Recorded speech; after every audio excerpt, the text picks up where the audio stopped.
नमस्कार, बहुत स्वागत है आपका न्यूज़ 18 के डिजिटल प्लेटफॉर्म पर। बात हॉर्मूज पर अमेरिका के एक बहुत बड़े दावे की करेंगे।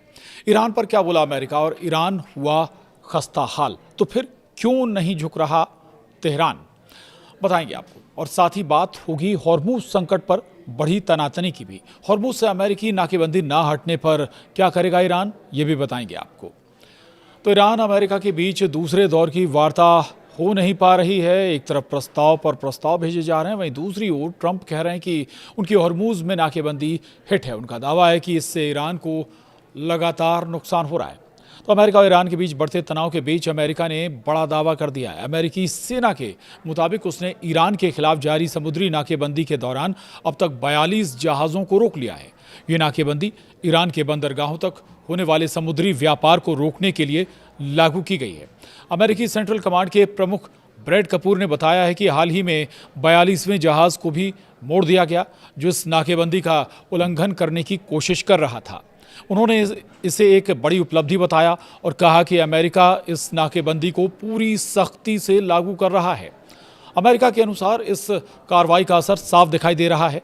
फिलहाल 41 तेल टैंकर समुद्र में फंसे हुए हैं, जिनमें करीब 6.9 करोड़ बैरल तेल भरा हुआ है। इसकी अनुमानित कीमत 6 अरब डॉलर से ज़्यादा बताई जा रही है। इससे ईरान की तेल से होने वाली कमाई पर बड़ा असर पड़ रहा है और उसकी अर्थव्यवस्था दबाव में आ रही है। वहीं ईरान ने इस कदम की कड़ी आलोचना की है। ईरान के सैन्य मुख्यालय ख़त्म अल अनबिया ने इसे खुली समुद्री डकैती बताया है।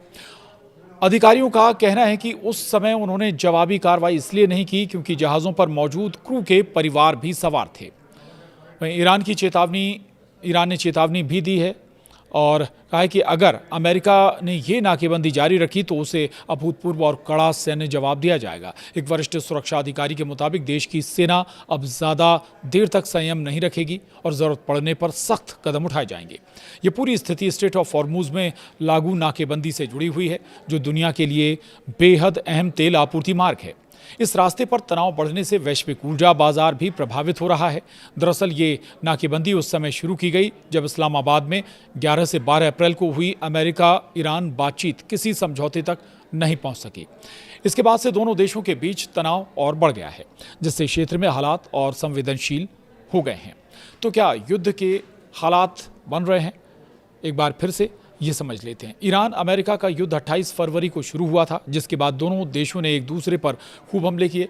अमेरिका ने ईरान के बुनियादी ढांचों से लेकर मिलिट्री बेसिस तक तबाह किए, जबकि ईरान ने खाड़ी देशों में मौजूद अमेरिका के सैन्य ठिकानों को निशाना बनाया।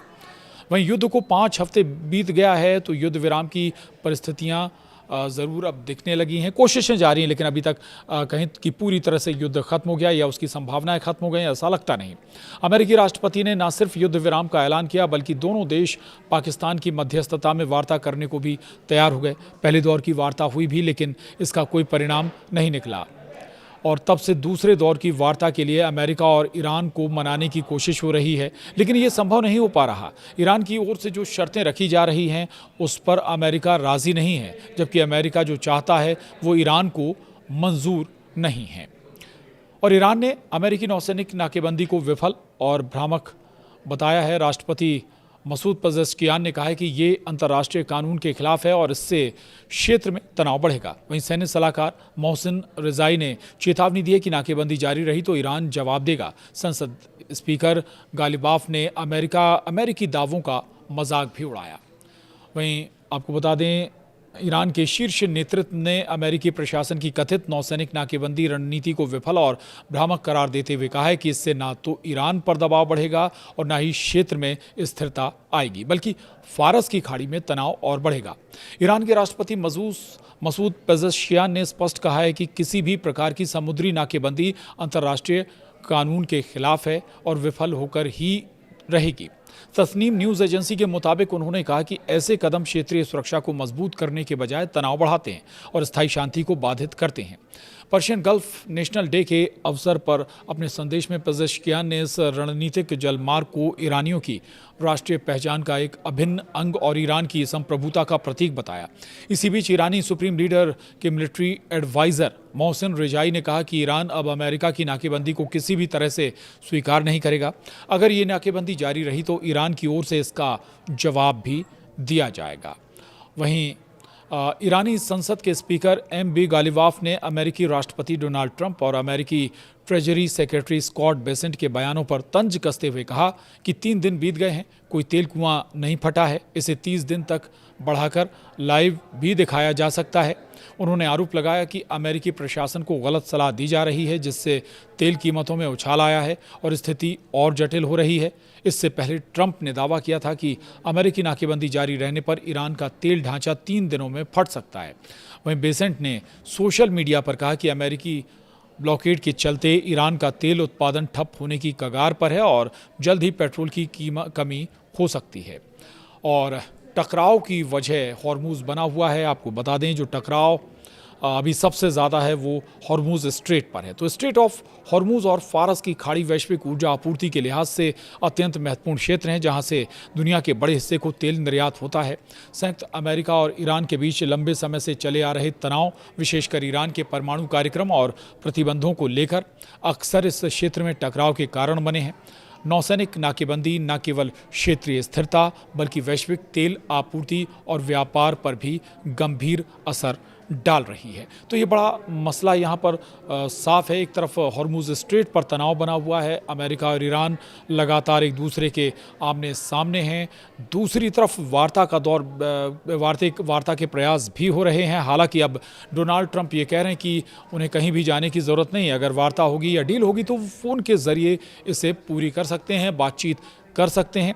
तो अमेरिका हॉर्मूज स्ट्रेट पर अड़ा हुआ है, नाकेबंदी किए हुए है, और ईरान भी चाहता है कि वहाँ से अमेरिकी नाकेबंदी हटाई जाए। लेकिन जो बड़ा दावा अमेरिका कर रहा है वो ये कि 42 तेल टैंकर, ईरानी तेल टैंकर, जिन्हें अमेरिका ने पकड़ा है, और इसका जो खामियाजा या इसका जो नुकसान है वो ईरान की अर्थव्यवस्था को भुगतना पड़ रहा है। इस तरह के तमाम दावे अमेरिका की तरफ से किए जा रहे हैं। तो मिडिल ईस्ट में जारी युद्ध से जुड़ी तमाम अपडेट में से लेने के लिए आप हमारे साथ जुड़े रहिए। आज के इस वीडियो में इतना ही। नमस्कार। तो अमेरिका और ईरान के बीच बढ़ते तनाव के बीच अमेरिका ने बड़ा दावा कर दिया है। अमेरिकी सेना के मुताबिक उसने ईरान के खिलाफ जारी समुद्री नाकेबंदी के दौरान अब तक 42 जहाज़ों को रोक लिया है। ये नाकेबंदी ईरान के बंदरगाहों तक होने वाले समुद्री व्यापार को रोकने के लिए लागू की गई है। अमेरिकी सेंट्रल कमांड के प्रमुख ब्रैड कपूर ने बताया है कि हाल ही में 42वें जहाज़ को भी मोड़ दिया गया, जो इस नाकेबंदी का उल्लंघन करने की कोशिश कर रहा था। उन्होंने इसे एक बड़ी उपलब्धि बताया और कहा कि अमेरिका इस नाकेबंदी को पूरी सख्ती से लागू कर रहा है। अमेरिका के अनुसार इस कार्रवाई का असर साफ दिखाई दे रहा है। फिलहाल 41 तेल टैंकर समुद्र में फंसे हुए हैं, जिनमें करीब 6.9 करोड़ बैरल तेल भरा हुआ है। इसकी अनुमानित कीमत $6 अरब से ज़्यादा बताई जा रही है। इससे ईरान की तेल से होने वाली कमाई पर बड़ा असर पड़ रहा है और उसकी अर्थव्यवस्था दबाव में आ रही है। वहीं ईरान ने इस कदम की कड़ी आलोचना की है। ईरान के सैन्य मुख्यालय ख़त्म अल अनबिया ने इसे खुली समुद्री डकैती बताया है। अधिकारियों का कहना है कि उस समय उन्होंने जवाबी कार्रवाई इसलिए नहीं की क्योंकि जहाज़ों पर मौजूद क्रू के परिवार भी सवार थे। वहीं ईरान ने चेतावनी भी दी है और कहा है कि अगर अमेरिका ने ये नाकेबंदी जारी रखी तो उसे अभूतपूर्व और कड़ा सैन्य जवाब दिया जाएगा। एक वरिष्ठ सुरक्षा अधिकारी के मुताबिक देश की सेना अब ज़्यादा देर तक संयम नहीं रखेगी और ज़रूरत पड़ने पर सख्त कदम उठाए जाएंगे। ये पूरी स्थिति स्ट्रेट ऑफ हॉर्मूज में लागू नाकेबंदी से जुड़ी हुई है, जो दुनिया के लिए बेहद अहम तेल आपूर्ति मार्ग है। इस रास्ते पर तनाव बढ़ने से वैश्विक ऊर्जा बाजार भी प्रभावित हो रहा है। दरअसल ये नाकेबंदी उस समय शुरू की गई जब इस्लामाबाद में 11 से 12 अप्रैल को हुई अमेरिका ईरान बातचीत किसी समझौते तक नहीं पहुंच सकी।